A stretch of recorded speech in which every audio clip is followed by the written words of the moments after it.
Hi, I'm Kelly Kramer. And I'm Scott Sipker. Welcome to a special photography edition of Iowa Outdoors.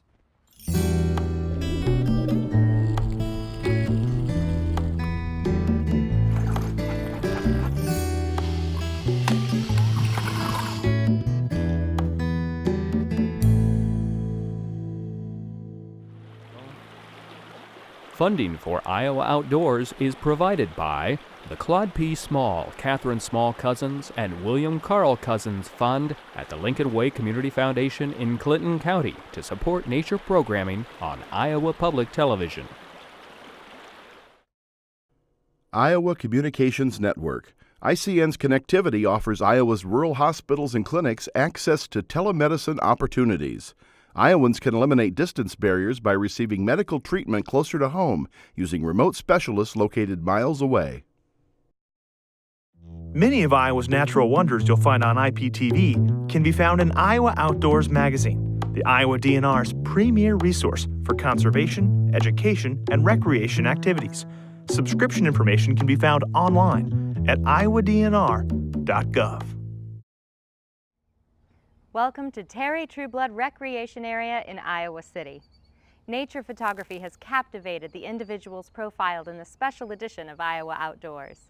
Each photographer used Iowa's wildlife and outdoor environments to inspire their creative skills. And perhaps impact something more important in their lives.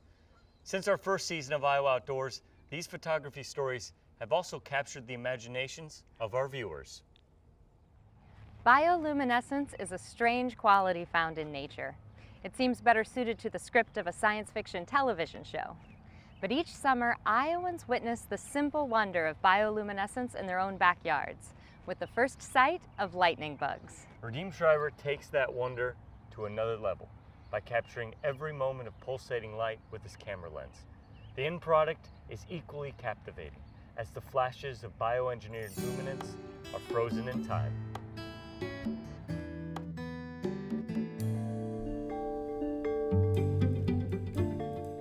Radim Schreiber works as a photographer-videographer at the Sky Factory in Fairfield, Iowa. The company creates a variety of products that allows people to enjoy the outdoors, even when they're limited by an indoor environment. Sky Factory creates illusions of nature, and we build sky ceilings and virtual windows, which are portals into the nature. So we record natural scenes, and then we display it in healthcare environment primarily, especially in rooms where they don't have windows. The photographs or videos that Radim takes are framed in skylights or windows and illuminated from behind. The scene could be anything from a mountain stream to an ocean shoreline. As you gaze out the virtual window, an audio track adds to the illusion. You know, they have made studies where these virtual windows and skylights, they directly affect the patient and their recovery rate. Yeah, so there's direct benefit with what we do.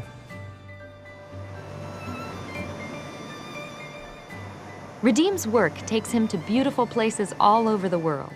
But one of his favorite places to take photographs is only a short bike ride from where he lives.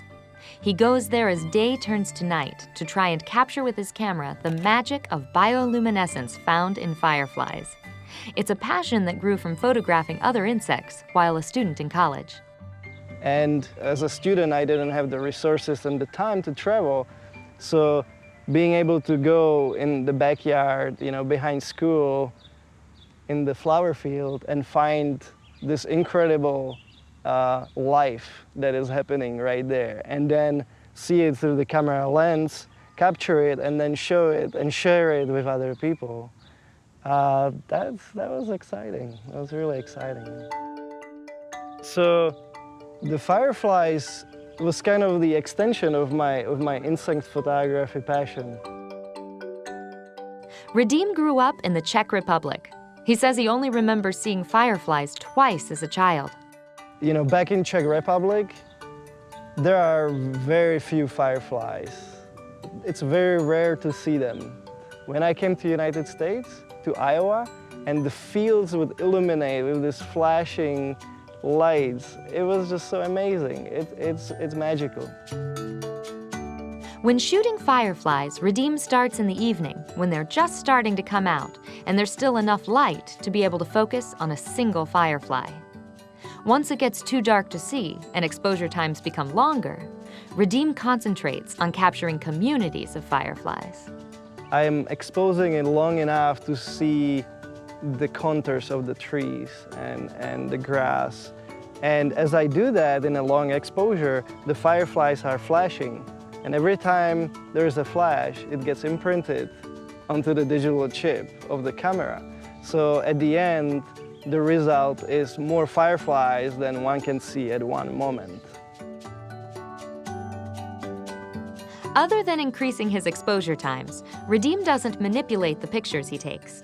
He says he prefers to preserve the moment the way nature did it. You know, I am all about the visual aesthetics, the beauty. You know, I like to capture the beauty. That's in my heart. I love that. I'm not a scientist. It is, however, the science of bioluminescence that makes fireflies seem so magical. My favorite animals in the world are fireflies.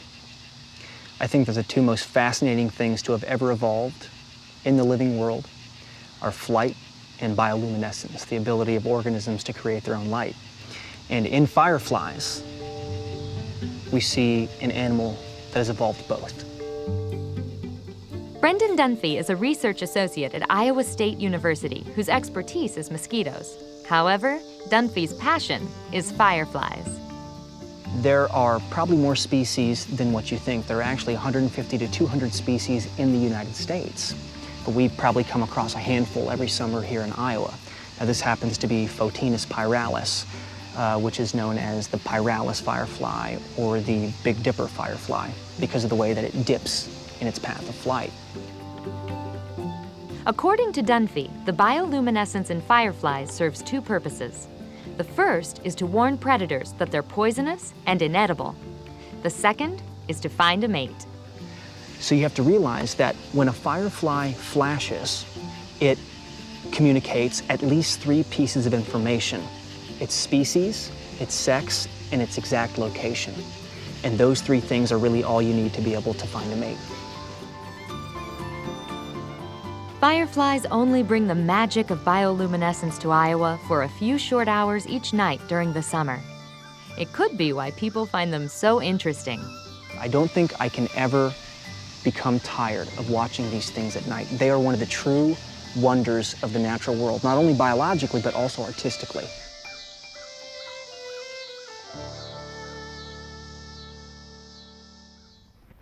After decades of covering Iowa's outdoor environments for the Des Moines Register, photographer and writer Larry Stone is still capturing moments in nature. With a renewed focus on the next generation, Larry's perspective and prior work has motivated him long into retirement.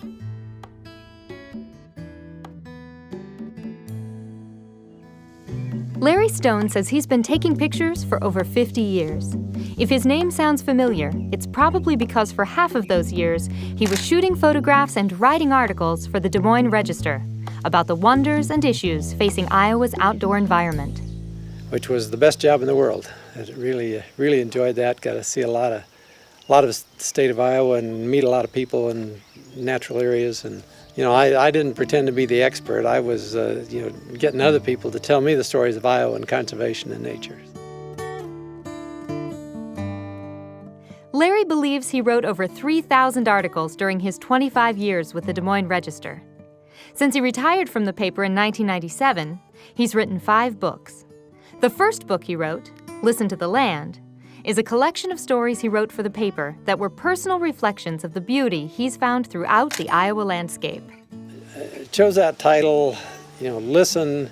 It doesn't have to be just with your ears, I guess. You can taste, hear, see, smell, experience the land, and then you can call that listening, I guess. And that was kind of the idea behind that title. 2 of the books Larry has written were co-authored with ornithologist and longtime friend John Stravers. They are tributes to 2 of the state's most recognized and respected naturalists, Sylvan Runkle and Gladys Black. Sylvan and Gladys were both kind of characters. Gladys was a character in her own right. She started educating people, and education was her big thing, teaching people about birds. In the little abdomen, you can see the intestines and everything. And I think she probably did more to get more Iowa people interested in birds than any other one person ever could have. This is, some people call it an itchweed, some people call it a nettle.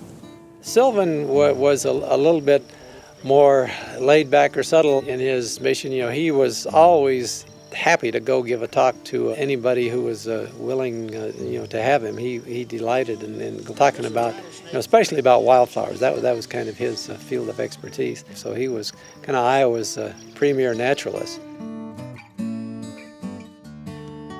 Larry grew up on a farm in Warren County. Even while doing chores, he says there were constant opportunities to observe and appreciate nature's wonders. Whether feeding the cattle or, something as unglamorous as hauling manure out to the field, while you could, there would be birds to see or sometimes wildlife around, or just so a lot of things to do on the farm. Pick wild plums, pick wild grapes, and pick wild strawberries, and just the opportunities that I had that not enough kids have an opportunity to do now. Larry has spent his life planting seeds he hoped would grow into an appreciation of the state's prairies, woodlands, and waterways. Nowadays, as a member of the Clayton County Conservation Board, he works to protect those resources. Our board, one of our primary focuses and missions is that conservation education and awareness to make people appreciate and protect what we do have. That's our future when you get right down to it. I mean, if the kids of the future are going to have any place to enjoy or to fish or to swim or canoe, we've got to take care of what we got now, because we seem to keep losing it. And as Papa Larry, he spends a lot of time nurturing a respect for Iowa's natural environment in his grandchildren. He does it in part by sharing with them what he knows about photography. But the camera is just one of the many tools he uses to expose them to the wonders of nature. It's a cliche, but kids don't play in the dirt enough anymore, and if you're going to take care of the planet, you got to have an appreciation for it and get your fingers dirty. And I hope, are we accomplishing getting your fingers dirty? I hope so. I think so. I hope so. I hope so. We got to climb trees, we got to pick up acorns, we got to look for snails and watching birds, and a lot of things to do besides take pictures. That's good for me because I sometimes get too focused on only this flower or this image, and I forget about the things around me. So when I have the grandkids along, that helps me appreciate the other things too. Tell you what, I had the best job in the world for 25 years at the Des Moines Register, yeah. And I still have got the best job in the world. When you can go out anytime you want to and photograph outdoors with the kids, well, that's hard to beat. Outdoor environments can be a form of therapy. For one Iowa man, nature played a crucial role in recovering from a tragedy, an incident that wreaked havoc on his family and later his own mind. The natural beauty of our own Amana colonies and its calming presence brought serenity, and with it, a new chapter in the life of one outdoor photographer.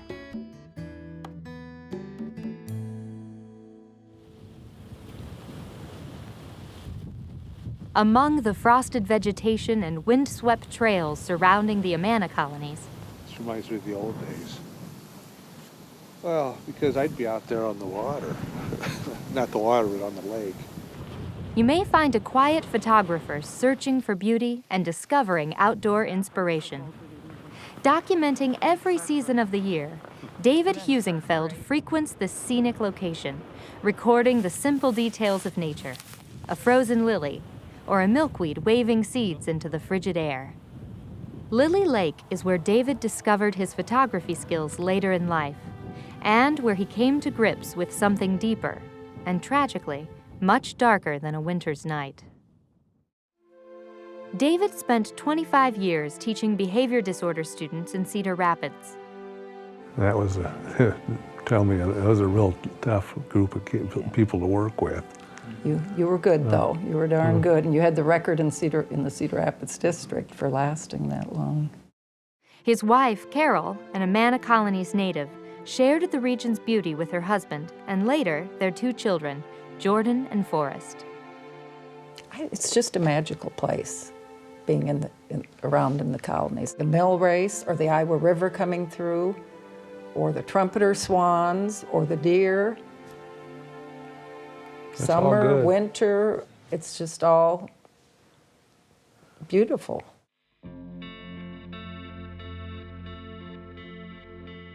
On August 27, 2003, David and Jordan were returning from the Amanas. Along a nearby highway, an F-150 pickup crossed the center line, striking the Husingfelds head-on. Oldest son Jordan was killed instantly. David, knocked unconscious on impact and bleeding profusely, faintly recalls the off-duty firefighter that applied a life-saving tourniquet to his left arm. I almost bled out. I almost bled out. It was really, just within a few minutes, and I would have been gone. When David finally arrived in Iowa City, it was by life flight helicopter, and following emergency surgery, his life was spared. In an instant, the Husingfeld family was changed forever.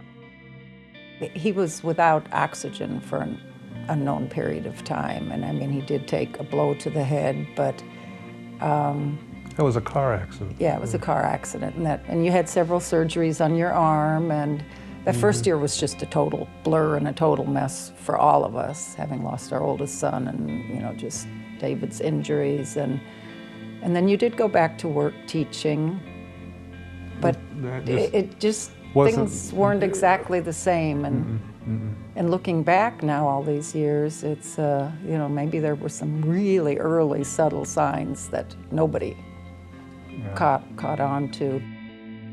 Over the ensuing months, family and doctors observed changes in David's mental acuity. Memory lapses, time gaps, and confusion confronted the 25-year teacher who had spent a career in classrooms helping students with their own problems. David would later write, "I struggled with intense grief, sadness, and regret, and I felt miserable. I reluctantly retired from teaching and pondered what to do next."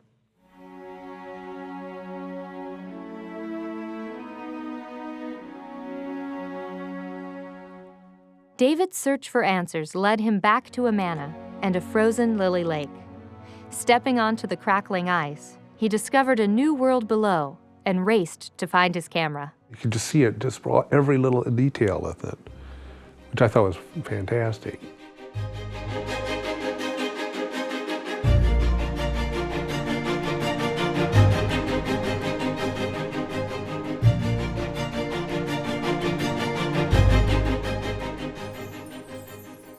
Lilies frozen in time. It sparked an awakening in David, and he began a new chapter photographing the Amana colonies. Its farm fields, its landscapes, its creatures.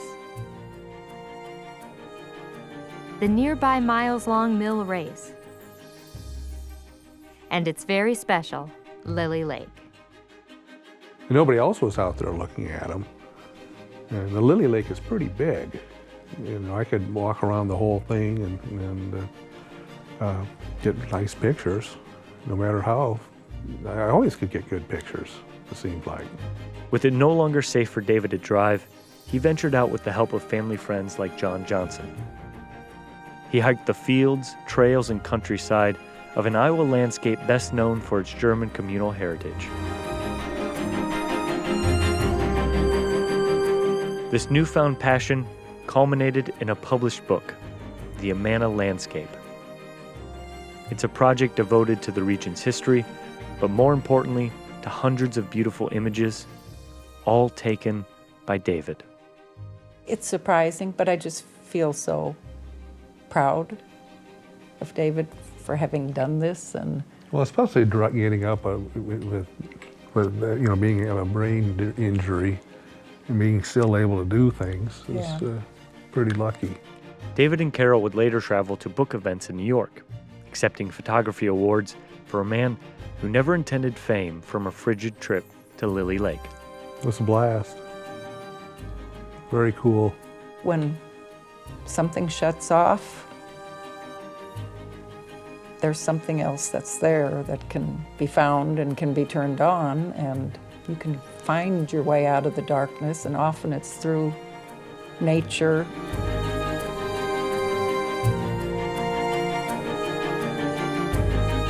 David had awoken something deep inside that didn't exist before the accident.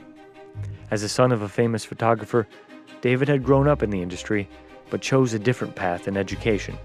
She was very surprised about it. I don't know if you ever heard of Joan Liffring Zugberay. That's my mom. David's mother was amazed by his work, despite the ongoing mental trauma of memory loss. After assisting in its publication, she would later say his book was a triumph for anyone facing a mental or physical handicap. I have a keen mind for forgetting. Guess that's a positive way to look at it. Yeah, your short-term memory is just really almost non-existent anymore. And But I get by. Yeah, you get by. And we've figured out ways to deal with it. It is a frontal temporal lobe dementia, which is what the diagnosis has been. And there has been somewhat of a decline over the years. The journey for David is ongoing. Since the book's release in 2012, his short-term memory continues to decline. He now resides at an assisted living facility in Iowa City, adorned with his favorite photos. I think it's quite beautiful too. And it looks like little things playing in the water. I think just going through what he went through made him see the world a little bit differently. Looking at these pictures makes me realize how incredibly special it is. And I've started looking at things a little bit differently when I go out in the woods. I mean, there certainly were dark times. We were in the dark times for quite a while. And for David, this helped you get out of those dark times. And really, It's true, really did. Well, you have to have an outlet. And really discover and find something else to help you fill your mind and to fill your day that you really enjoyed. But Carol, his wife of more than 30 years, says David still yearns for day trips back to the Amanas, back to the mill race, and back to Lily Lake. Nestled along the edge of Lily Lake sits a bench marked in dedication to their son, tragically lost more than a decade ago. The first page of David's book has a similar message. He titled his favorite sunset, "In Memory of Jordan."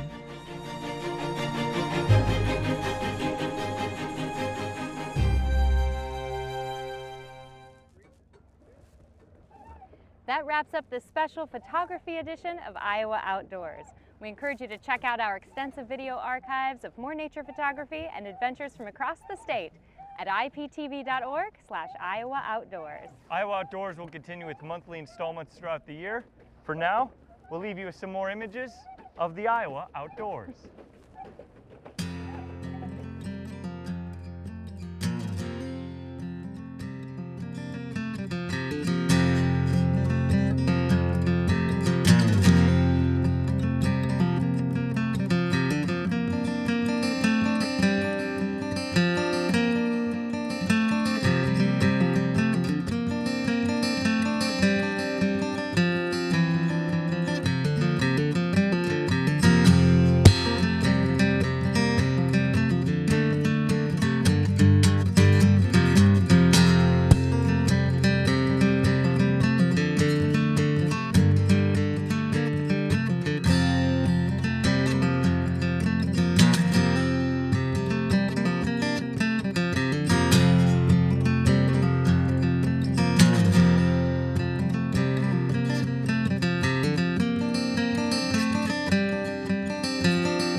Funding for Iowa Outdoors is provided by the Claude P. Small, Catherine Small Cousins, and William Carl Cousins Fund at the Lincoln Way Community Foundation in Clinton County to support nature programming on Iowa Public Television.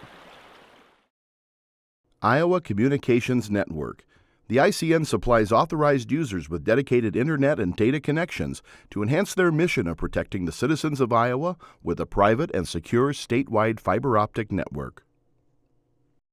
Many of Iowa's natural wonders you'll find on IPTV can be found in Iowa Outdoors magazine, the Iowa DNR's premier resource for conservation, education, and recreation activities. Subscription information can be found online at iowadnr.gov.